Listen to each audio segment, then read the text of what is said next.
마가복음 16장 14절에서 20절입니다. 16장 14절에서 20절까지의 말씀.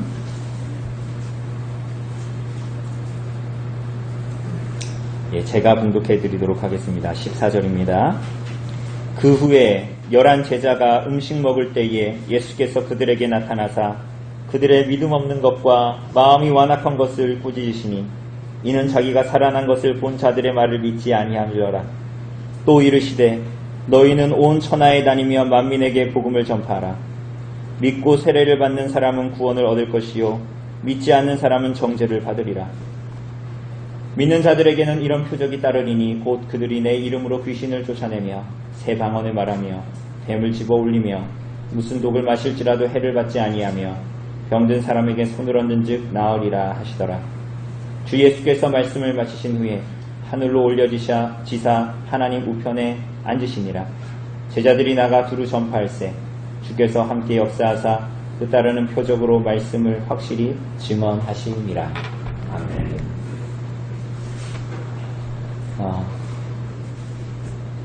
우리가 오늘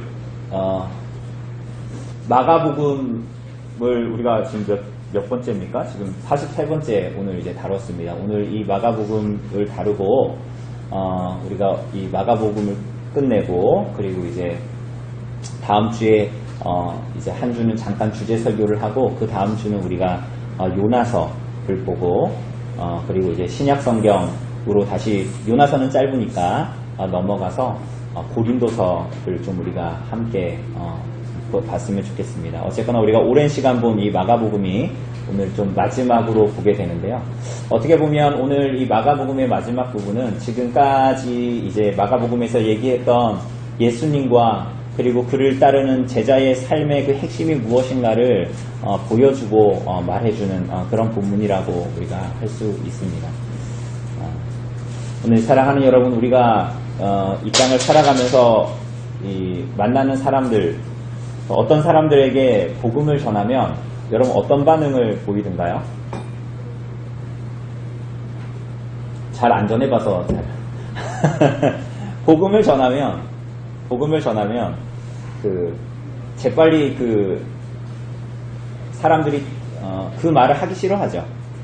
우리 여름에 얼마 전에 왔던 시간교회 청년들 얘기를 그때도 들어보면 할머니들이 막 이런저런 얘기가 손자 얘기하고 뭐 내가 어떻게 살고 막 이런 얘기를 막 한참 하다가 그런데요 할머니 예수님이요 이렇게 얘기하면 아유 그렇게 오래 앉아있니 이제 집에 가라 뭐 이러든가 이제 내가 이제 바쁘다고 이제 나가서 일해야 된다고 이렇게 말씀하셨다고 그러더라고요. 정말로 그렇지 않아요. 그러니까 사람들은 그 복음의 얘기를 들으면 그것들을 회피하고 싶어 하고 또 빨리 우리 그 동네 할머니들처럼 빨리 집에 가라고 그러든가 그런 일들을 경험하면 복음을 전하는 사람들의 마음이 어떻죠? 굉장히 낭망스럽기도 하고 절망하고 그래서 우리가 복음을 전하고 싶어 하는 마음이 누그러들고 혹은 내가 오늘 기도를 안 했나 보다. 내까지 게 무슨 복음을 전해. 이런 이제 패배감이 이제 마음에 들기도 합니다. 어떤 사람들은 복음을 전하면 내가 하나님 보여주면 믿겠다라고 말하기도 합니다. 그죠? 그래서 어떤 사람들은 하나님, 눈에 보이지 않는 하나님 믿지 말고 차라리 너 그렇게 마음이 그렇게 유약하냐.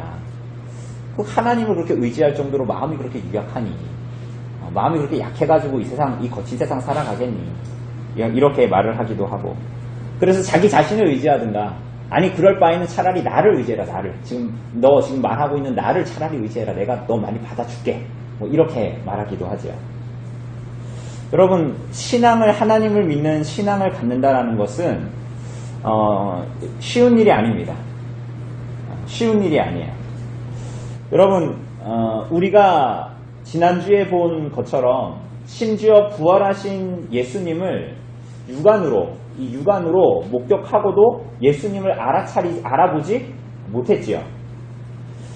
하나님을 믿는 신앙은 오래 듣는다고 해서 되는 것도 아니고 오랜 시간 교육을 받는다고 해서 되는 것도 아니고 교회의 문화에 익숙해지거나 예배의 순서에 익숙해진다고 해서 하나님을 믿는 참된 신앙을 갖게 되는 것이 아닙니다. 오히려 오랜 세월 교회를 다녀도 그의 믿음, 그 안에 참된 믿음이 없을 수도 있습니다. 굉장히 두려운 일입니다. 그래서 이럴 때는 오히려 그가 오랜 세월 교회를 다녔다라는 것이 그에게 안 좋은 것으로 역효과를 내기도 하죠. 여러분, 그러면 어떻게 해야 합니까? 어떻게 해야 되죠? 참된 믿음을 갖기 위해서.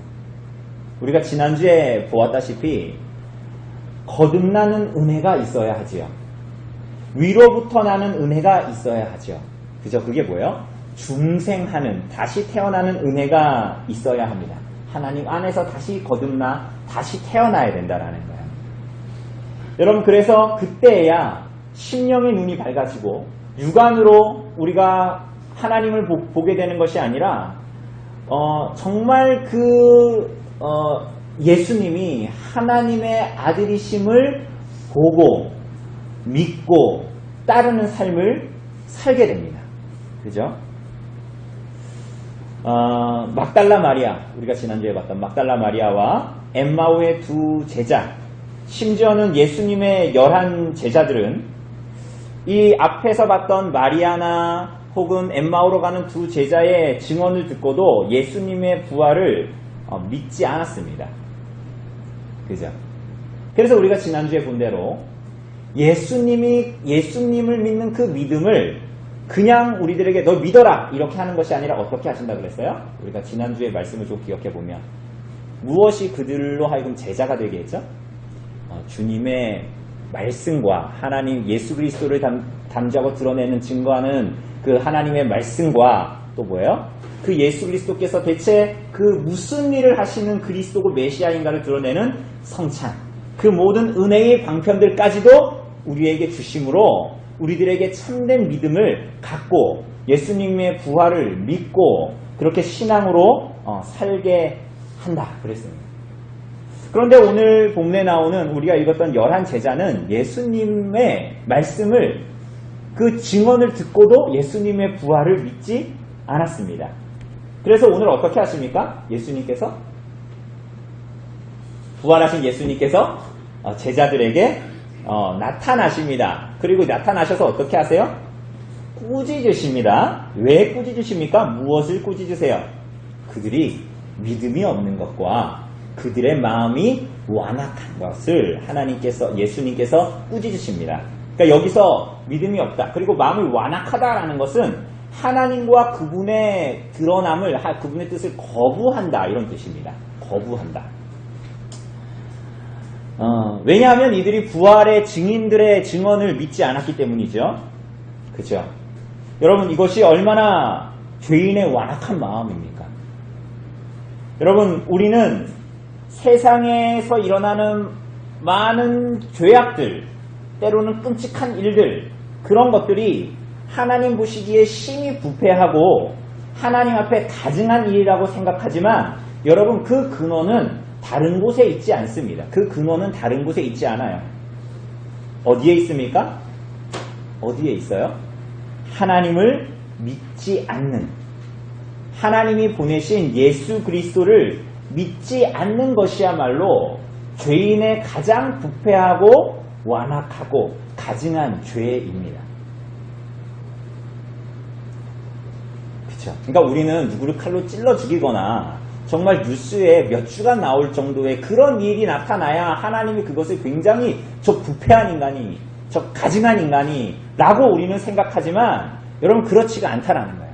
하나님의 아들 예수 그리스도를 믿음으로 받아들이고 믿지 않는 것이 하나님 보시기에는 그의 부패함을 나타내고 그의 가증함과 그의 완악함을, 심판받아 마땅함을 나타내는 것이라는 거예요.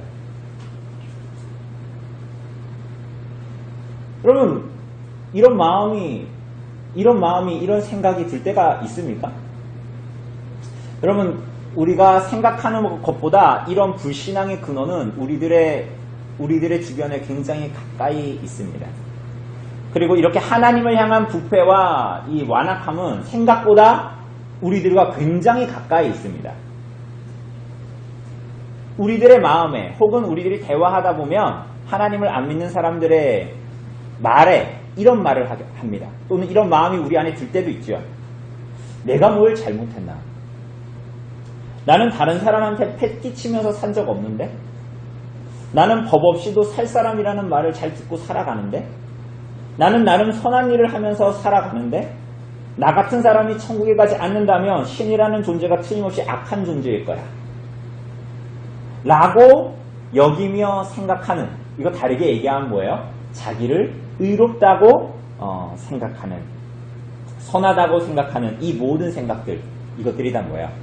하나님을 향한 부패함, 완악함, 가증함입니다.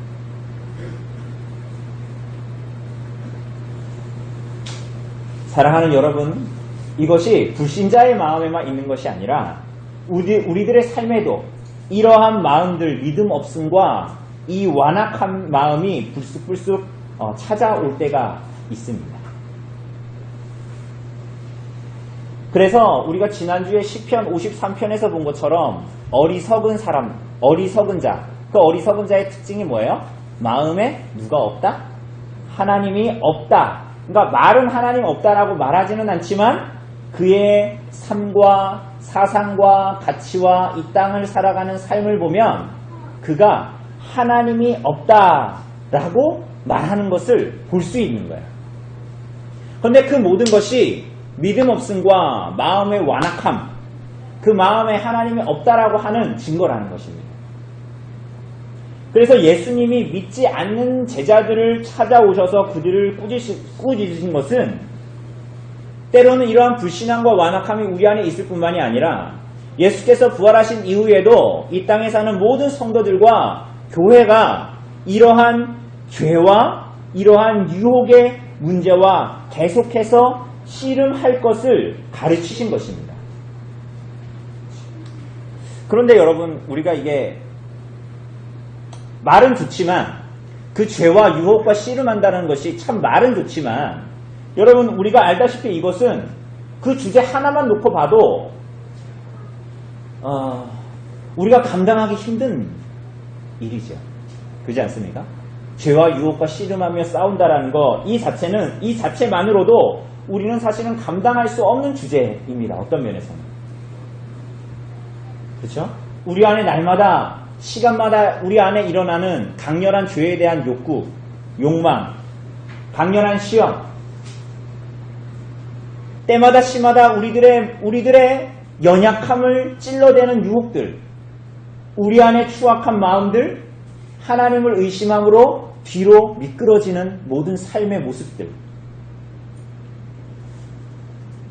여러분, 이것들을 우리 마음을 조금만 살펴보면 누구나 알 수 있지만 더 중요한 것은 우리 안을 들여다보면 그것들과 싸울 힘도 없고 오히려 그것들을 탐하고 좋아하고 그것을 누리면서 이 땅을 살아가는 것을 편하게 생각하지요. 그런데 여러분, 그것이 당연하다고 생각하기 때문에 우리는 우리 안에 있는 믿음 없음과 마음의 완악함을 하나님 없다고 말하는 것이 아니다라고 생각하는 거예요, 자꾸만. 그런데 그것이 예수님께서 꾸짖으시는 믿음 없음과 마음의 완악함입니다.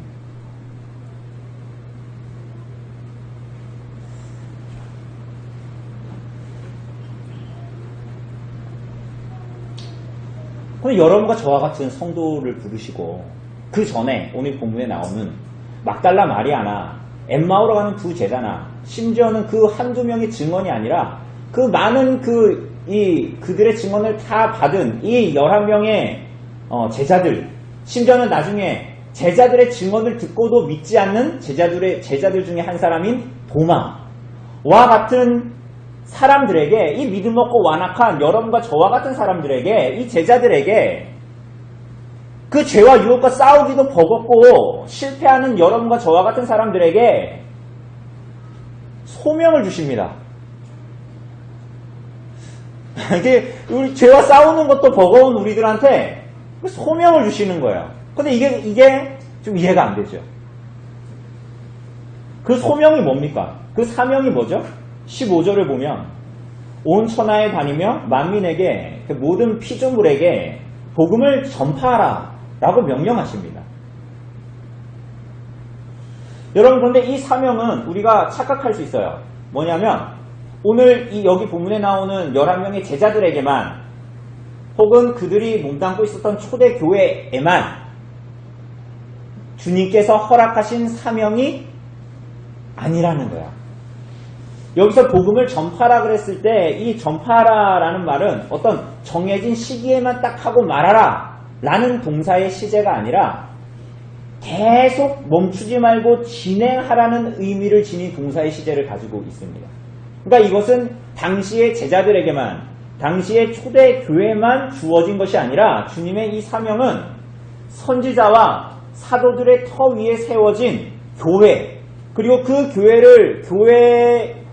교회를 이루고 있는 모든 그리스도로부터 부름을 받은 모든 성도들에게 오늘 여러분과 저에게 주어진 사명이기도 하다는 거야.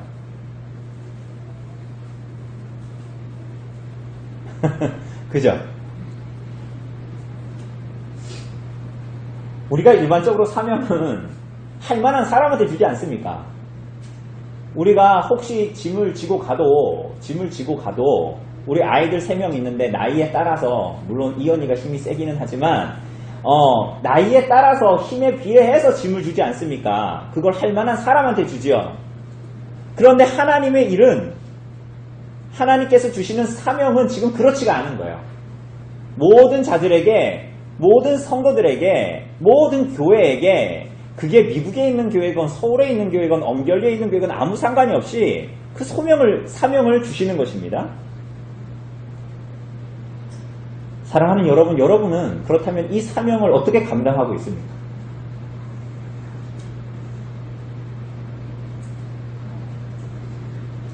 사실 별 사명하고 상관없이 우리들이 사는 걸 굉장히 좋아하죠. 지금 여러분들의 저를 보시는 표정이 딱 그렇습니다. 그게 나하고 무슨 상관이야. 이렇게. 네. 여러분, 마가복음 1장 1절이 시작할 때, 여러분 기억이 안 나죠? 오늘 마가복음 마지막을 하기 때문에 마가복음 1장 1절에서 뭐라 그랬냐면 하나님의 아들 예수 그리스도의 복음의 시작이라 라고 말했습니다. 그죠? 그런데 여러분, 우리는 복음의 시작이라 라고 한글 성경은 번역되어 있지만 여러분, 이 1장 1절은 원래 동사가 없습니다. 그래서 이걸 좀 다르게 잘 번역하자면 복음의 새로운 시대를 여신 하나님의 아들 예수 그리스도, 마치 제목처럼 그렇게 딱 나와 있는 거예요. 1장 1절이. 마가복음 전체를 대변하는 제목과 같은 1장 1절, 하나님의 아들 예수 그리스도, 복음의 시대를 여신 하나님의 아들 예수 그리스도라는 이 말은 곧 우리가 마가복음 전체를 다 보았기 때문에 이 복음 자체이신 예수 그리스도를 따르라는 명령이기도 하죠. 그것을 선언하고, 그 복음이 무엇인지를 선언하고 그 복음을 따르라는 것이죠. 어떻게 말입니까? 어떻게 따를 수 있습니까? 만민에게 복음을 전파하라. 그렇게 그리스도와 그분의 복음을 전파함으로 주님을 따르라는 것이죠. 그게 모든 제자와 교회들에게 주신 사명이다, 이렇게 말하는 것이죠. 여러분, 그렇다면 이 복음이라는 것이 뭡니까? 복음이라는 것이 뭡니까? 우리가 마가복음 1장 1절에서 그 복음의 새로운 시대를 여신 하나님의 아들 예수 그리스도, 그분의 복음이라고 얘기하는데 이 복음이 뭡니까? 어떤 결과를 낳습니까? 그 복음을 믿고 안 믿고가 우리들에게 어떤 결론을 가지고 있고 어떤 의미가 있습니까? 오늘 본문에서 주님은 뭐라고 그러시죠? 이 복음을 전파하라. 그리고 뭐라 그러십니까? 16절 같이 읽어볼까요? 시작. 믿고 세례를 받는 사람은 구원을 얻을 것이요 믿지 않는 사람은 정죄를 받으리라. 여러분, 믿고 세례를 받는 사람은 이게 뭐 세례를 받아야 된다, 그래서 구원 얻는다, 이게 아닙니다. 믿는다, 믿지 않는다에 포커스가 있어요. 그래서 믿고 세례를 받는 자는 구원을 얻게 하는 것이 예수 그리스도의 복음입니다. 하나님의 아들 예수 그리스도를 믿는 자, 그리고 이따가 설명할 거지만 그 세례의 의미가 예수 그리스도의 사역과 무슨 상관이 있는가를 받아들이는 사람, 그 사람은 구원을 얻습니다. 그런데 이 복음을 받지 않고 믿지 않는 사람은 어떻게 되죠? 정죄받습니다. 여러분, 그러니까 이 복음은 모든 사람들을 갈림길 앞에 놓이게 합니다. 그게 뭐예요? 구원과 심판이라는 영원한 결과를 낳게 하는 것이 바로 하나님의 아들 예수 그리스도가 가지고 오신 복음입니다. 여러분, 주님은 이 사명을 동사무소에 주지 않았어요. 여러분, 청와대에도 주지 않았습니다. 여러분, 이 세상에 엄청나게 뛰어난 기관에 하나님께서는 이 사명을 맡기지 않으셨어요. 어떻게 보면 유명한 자가 없고, 어떻게 보면 부유한 자도 없고, 어떻게 보면 아무런 능력이 없어 보이는, 세상으로 봤을 때는 그러한 자들, 오직 예수 그리스도를 믿는 자들이 모인 교회에 이 엄청난 사람들의 영혼을 가르는 결과를 가지고 오는 이 복음을 교회에 주셨어요. 선지자들과 사도들의 터 위에 세워진 교회, 그리스도를 진실하게 믿는 성도들에게 이 사명을 허락하셨습니다. 여러분, 지난 주간에는 우리 마을에 어떤 어르신 한 분이 돌아가셨다는 이야기를 들었습니다. 오늘이 발인이라고 들었는데, 그리고 아시다시피 몇 주 전에는 우리 마을에서 가장 연세가 많으셨던 할머님이 돌아가셨습니다. 그죠? 우리나라 사람들은 연세가 많거나 어느 정도 연수를 채우고 어느 정도 연수를 누리다가 별 사고 없이 돌아가시면 그것을 뭐라 그럽니까? 호상이라고 그러죠? 여러분, 그렇지만 세상에 그리스도 없는 죽음만큼 비참한 죽음은 없습니다. 여러분, 그리스도 없이 죽는 죽음만큼 비참한 죽음은 없습니다. 믿지 않는 자의 죽음은 영원한 형벌의 시작일 뿐입니다. 사람들이 그것을 호상이라 불러도 그 죽음은 영원한 형벌의 예고편일 뿐입니다. 이 세상에 살면서 경험했던 그 사람이 경험했던 고통, 슬픔, 질병, 심지어는 그가 이 땅에서 고통스럽게 죽었다 하더라도 그 죽음은, 예수 그리스도 없는 그 죽음은 고통의 맛보기에 불과합니다. 무서운 것이지요. 여러분, 그와 상반되게 믿는 자의 죽음은 어떻습니까? 하나님 나라로 들어가는 문이요 통로일 뿐입니다. 믿는 자가 이 땅에서 경험하는 눈물과 한숨, 그리고 질병 가운데 경험하는 고통마저도 그것 자체로 아무런 의미가 없는 경험들이 아닙니다. 그죠? 지옥갈 미천이 떨어져 버린 신자들의 삶에는 어느 것 하나 버릴 것이 없습니다. 왜냐하면 우리들의 모든 존재와 삶 전체가 그리스도로 말미암아 선하신 하나님의 손에 맡겨져 있기 때문이죠. 그렇죠? 여러분, 이것이 복음으로 말미암는 믿는 자에게 주시는 하나님의 은혜 뿐만이 아니라, 그 은혜는 그저 죽어서 천국 간다라는 것이 간다는 것 뿐만이 아니라 이 땅에서의 삶조차도 아우르는 그 복음이 주는 하나님의 은혜인 거예요. 그래서 우리가 지난주에 본 것처럼 나봇의 죽음, 당시에 남은 자였던 나봇의 죽음처럼 허망해 보이는 죽음이라도 그 가운데로 담담히 들어갈 수 있는 것은 하나님의 아들 예수 그리스도의 복음이 그에게 있기 때문이죠.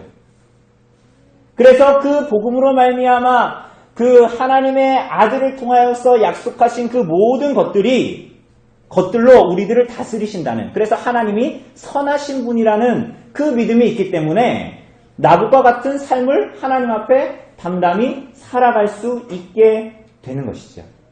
그래서 나봇과 같은 죽음을 죽어도 그것이 허망해 보여도 그 이면에는 그 모든 고통과 아픔을 뛰어넘는 하나님께서 신원해 주시는 기쁨과 환희가 그의 삶에는 약속되어져 있는 것입니다.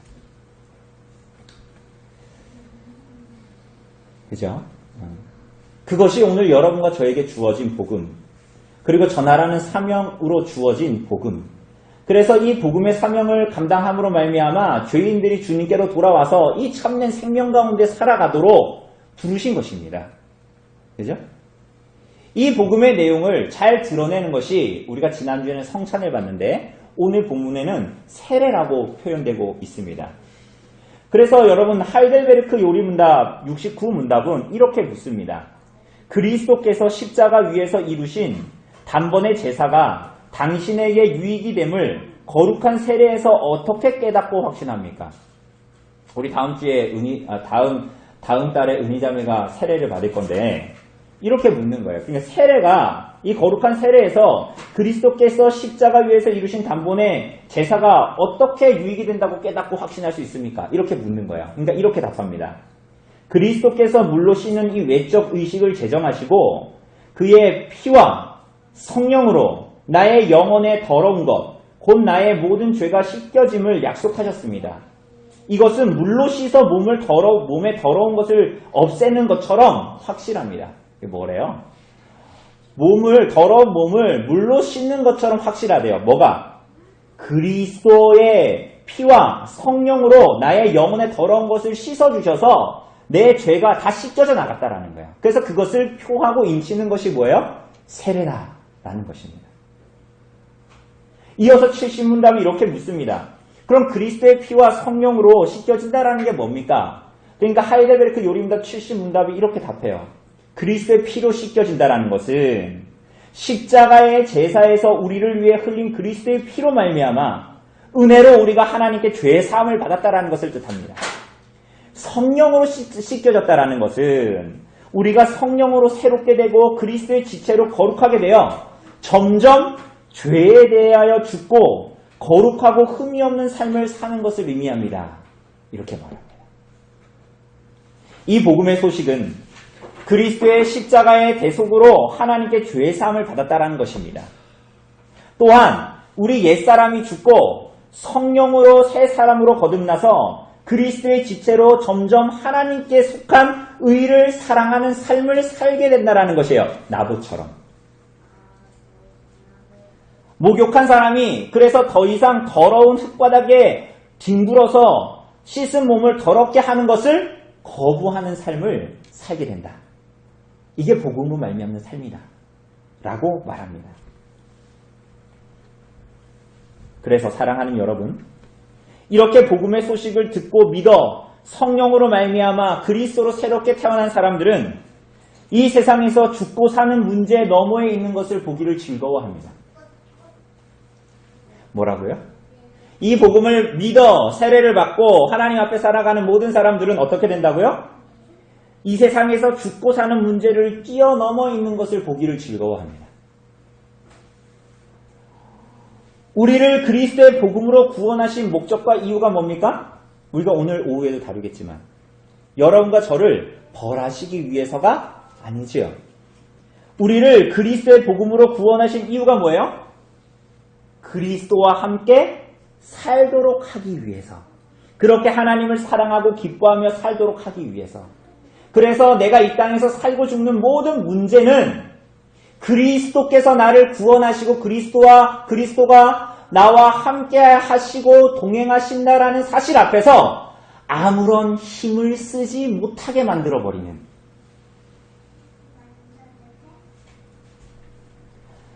그러한 삶을 살도록 하기 위해서 그리스도의 복음이 우리에게 주어진 것입니다.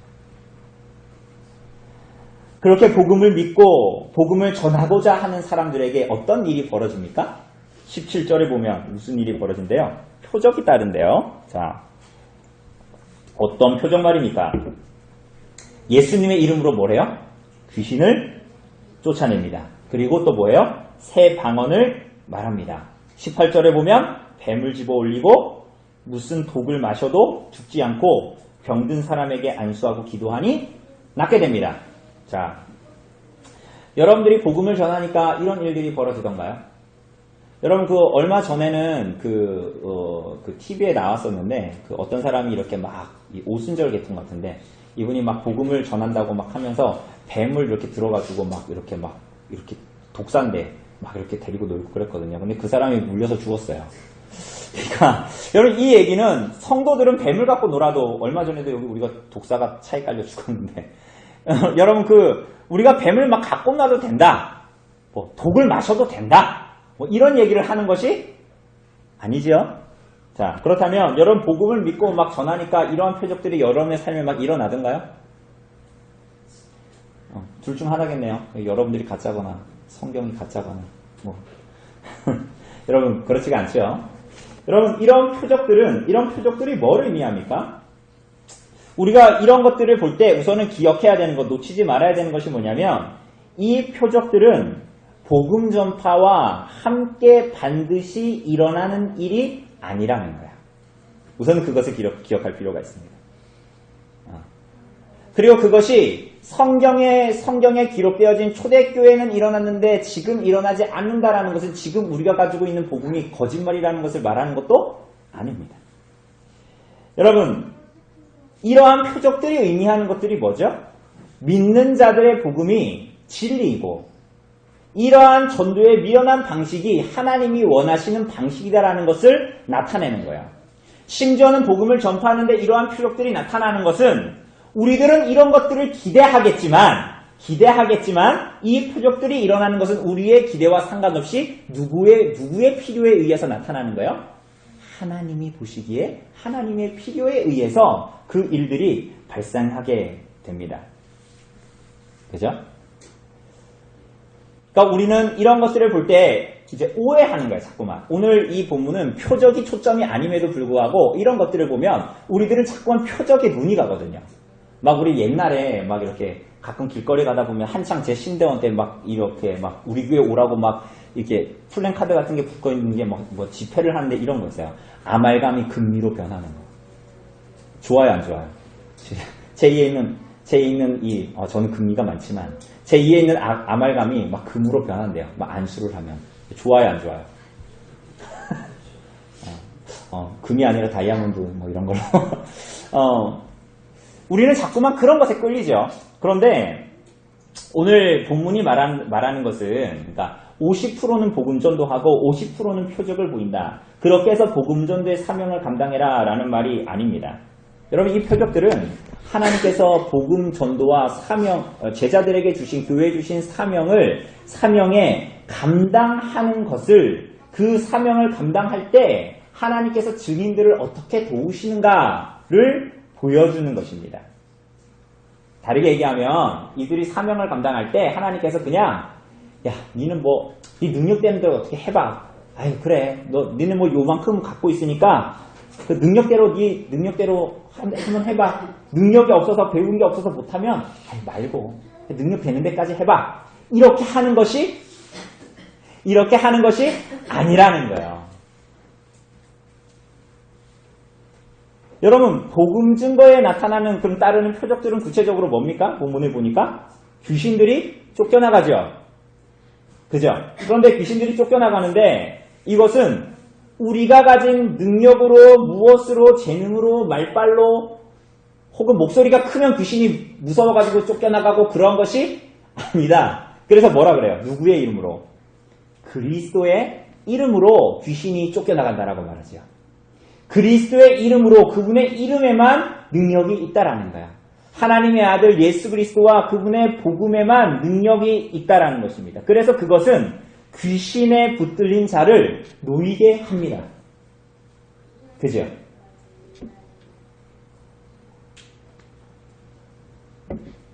여러분 이러한 일들은 우리가 복음서에서 심심치 않게 봅니다. 사도행전에도 그러한 일들이 나타납니다. 그러한 기록들도 있습니다. 지금도 하나님의 필요에 따라서 그러한 일들이 세계 방방 곳곳에서 그리스도의 교회에 하나님께서 필요하시다면 이러한 일들을 이루십니다. 그런데 뿐만이 아니라 광명의 천사로 가장해서 오늘도 우리들을 유혹하고 속여서 하나님 앞에 가증하고 부패한 삶을 살도록 부추기는 죄의 세력이 그리스도의 이름으로 쫓김을 받는 일, 오늘 우리들에게도 일어납니다. 그렇게 세상에 얽매였던 모든 욕망과 추구에서 해방되고 이 세상의 권세 잡은 자에게서 노임받게 되는 무엇으로? 그리스도와 그분의 복음 때문에. 그래서 진리 안에서 사는 자유를 경험하게 되는 일들 오늘 우리들에게도 일어나지요. 뿐만 아닙니다. 새 방언을 말합니다. 여러분, 새 방언.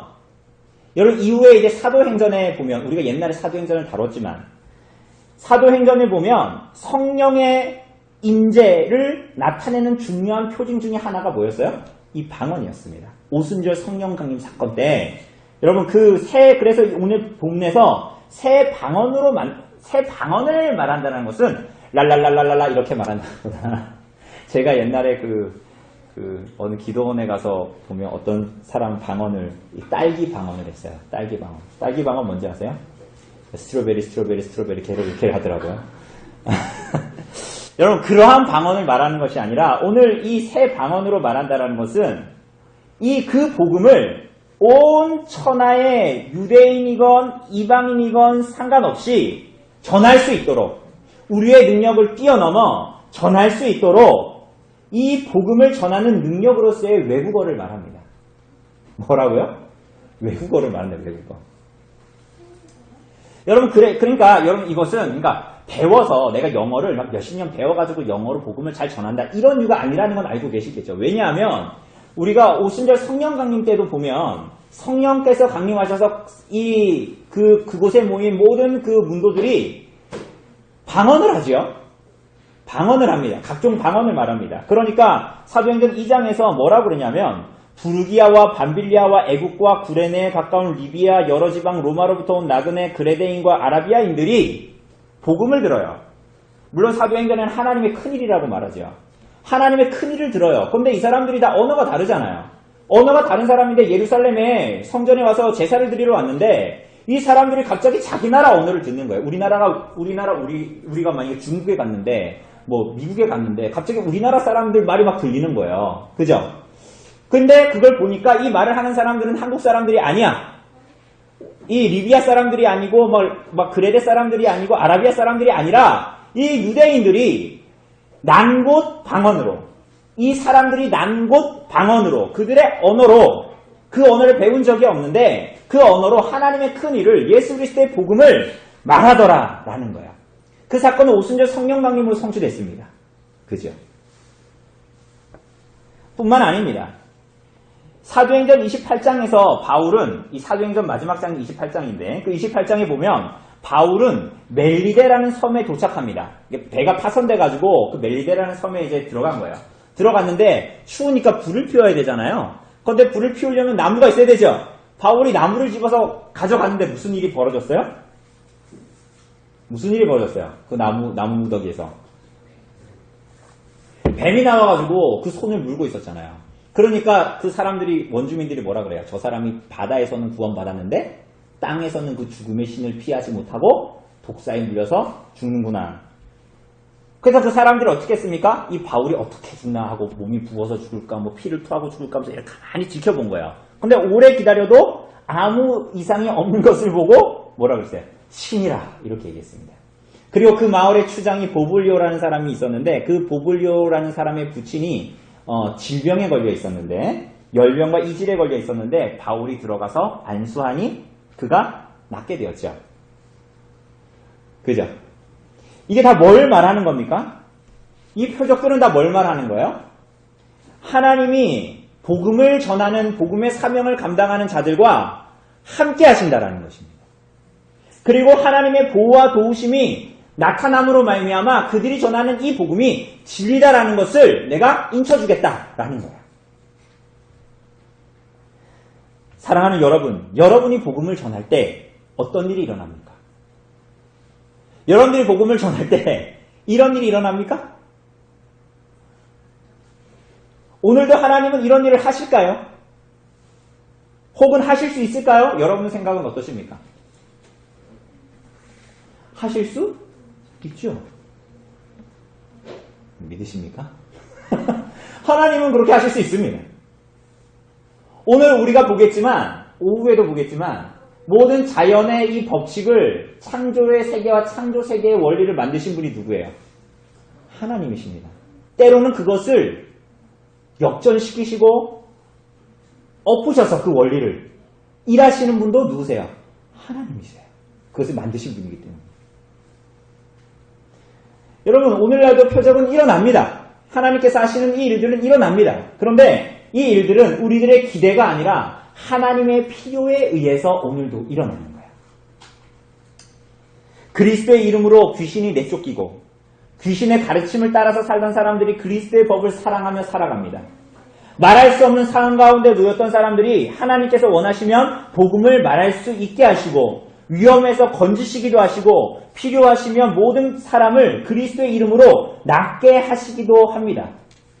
하나님은 이 모든 것이 가능합니다.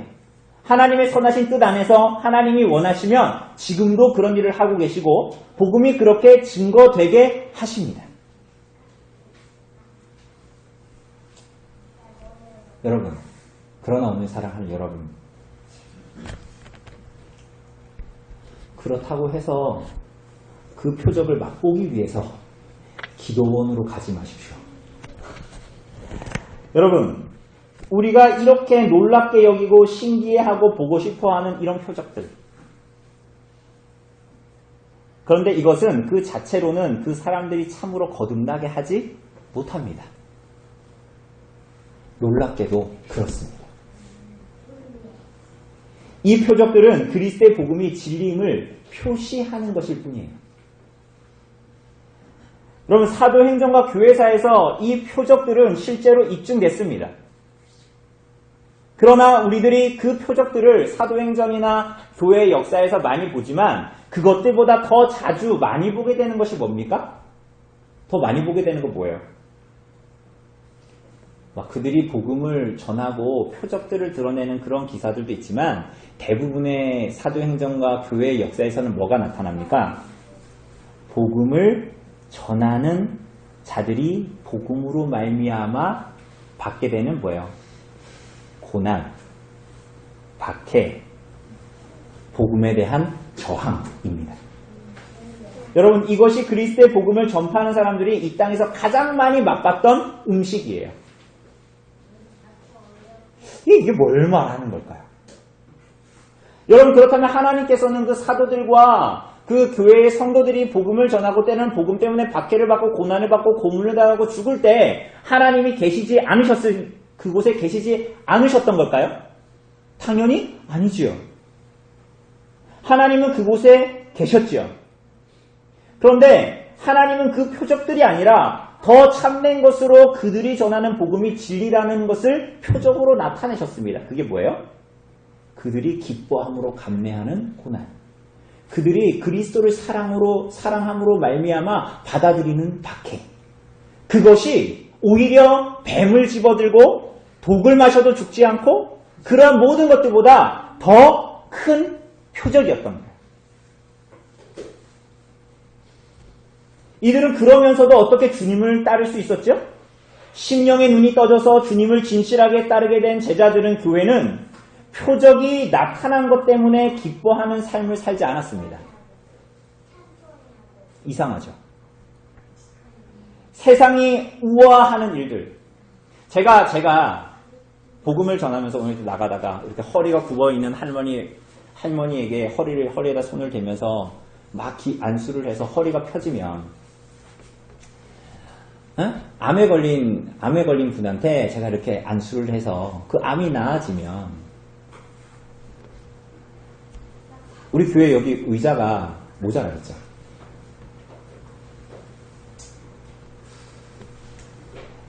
사람들이 복음 때문에 우리는 그래서 그렇게 생각하죠. 그러면 사람들은 복음을 진실되게 받아들일 거라고 자꾸만 생각을 하는 거야.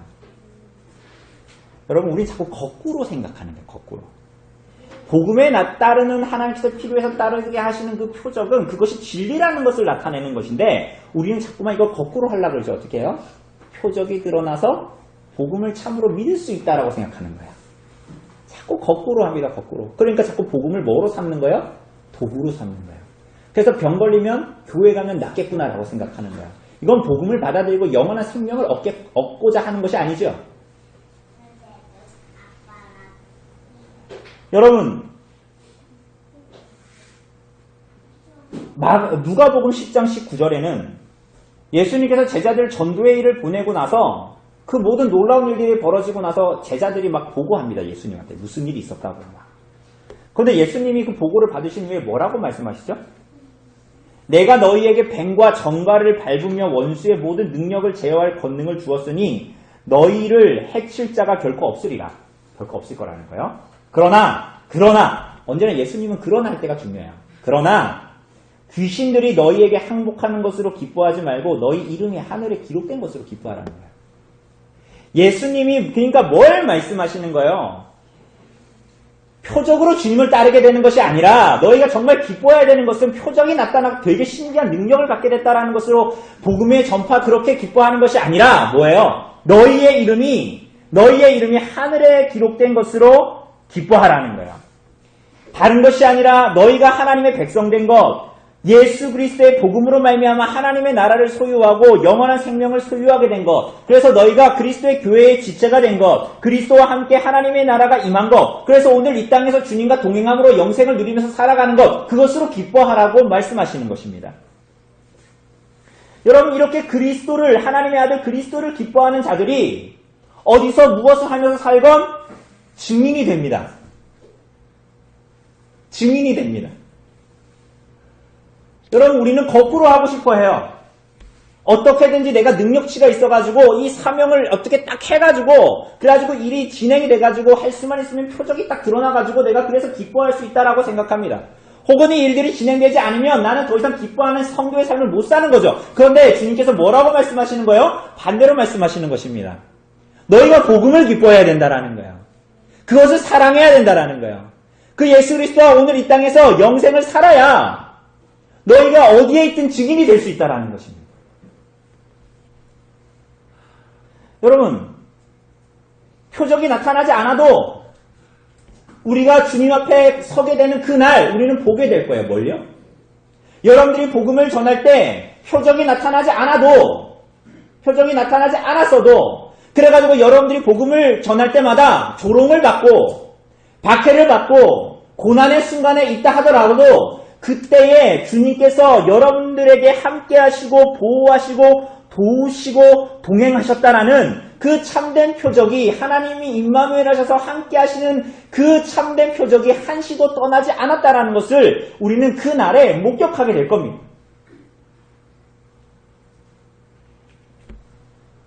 그리고 그 표적은 그때에만 볼 수 있는 것이 아니라 오늘 이 땅에서 우리들은 참된 표적을 목격하게 됩니다. 그게 뭐예요? 더 큰 표적을 목격하게 돼요.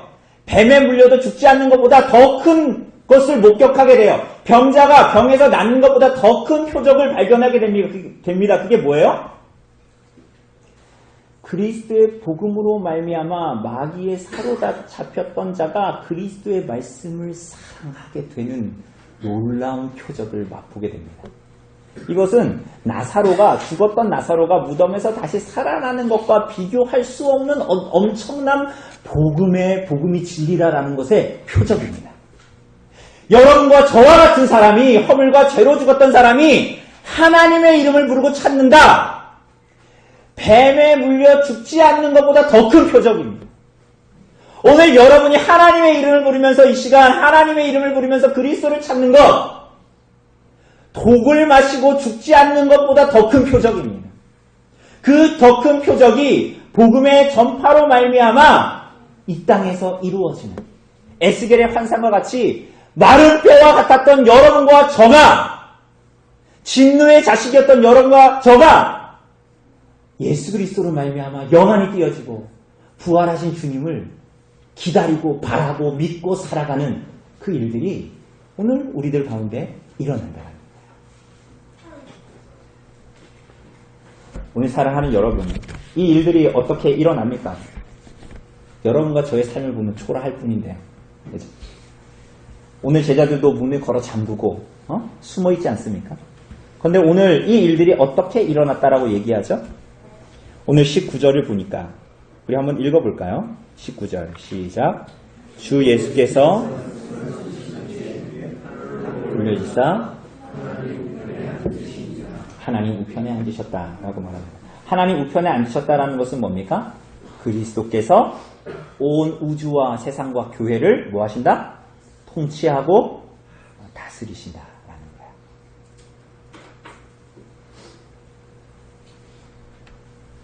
그래서 제자들은 어떻게 삽니까? 그분의 온 세상이, 온 우주가, 교회가 그리스도의 다스림과 통치 아래 있다라는 거예요. 언제요? 나중에? 지금. 그렇기 때문에 제자들은 어떻게 살아가는 거예요? 어디에 있든지 그들을 두신 곳에서 그리스도의 복음을 전파하는 삶을 살게 됩니다. 그래서 20절에도 보면 제자들이 나가 두루 전파할세 주께서 함께 역사하사라고 말하죠. 그죠? 주님께서 온 세상을 통치하고 다스린다라는 것을 말하는 거예요. 그렇기 때문에 그분의 통치와 다스림 안에서 살아가는, 그것을 믿고 살아가는 모든 자들이 이 땅을 살아갈 때 우리들의 삶을 세상이 당연하다고 말하는 것에서 당연하지 않다고 말하는 삶을 살아가기 시작하는 거예요. 세상의 권세 잡은 자를 따라서, 가치와 판단을 따라서 살아가는 것이 세상은 당연하다고 말하지만 그렇게 살아가는 것이 당연하지 않을 뿐만 아니라 그 끝은 멸망일 뿐이다라고 성도의 모든 삶을 통해서 증거합니다. 고난과 박해와 조롱이 불보듯 뻔하기 때문에 피하는 것이 당연하다고 하지만 그리스도를 우리들의 모든 삶으로 증거함으로 그리스도의 남은 고난을 우리들의 육체에 채우며 살아가는 것이 세상을 따라가는 것보다 더욱 당연한 제자의 삶이다라고 말하면서 살아가지요.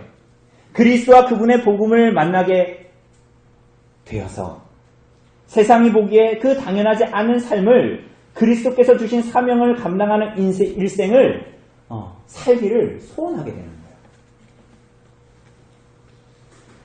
사랑하는 여러분, 정말 그렇게 살아갈 수 있을까요? 여러분, 성경에 나오는 믿음의 선진들과 교회사에 나타나는 선배들은 어떻게 그렇게 경주를 마칠 수 있었습니까?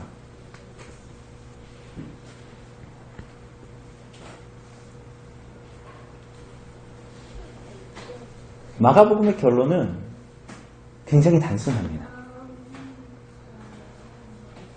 마가복음이 말하는 성도의 삶은 굉장히 단순합니다. 그게 뭐예요? 복음으로 새 시대를 여신 하나님의 아들 예수 그리스도를 사랑하라는 거예요. 그분을 기뻐하라는 거예요. 그리고 그 선하신 분이 우리들의 삶과 교회와 온 세상을 다스리신다라는 것을 믿으라는 거예요. 여러분, 그래야 우리는 복음을 전하고 기뻐할 수 있게 됩니다. 여러분, 우리는 거꾸로 하면 안 돼요. 여러분, 우리가 오늘 10계명도 맞잖아요. 여러분, 이 계명을 여러분들 잘 지켜가지고 오늘 여러분들이 하나님 앞에 기뻐할 수 있습니까? 아니잖아요.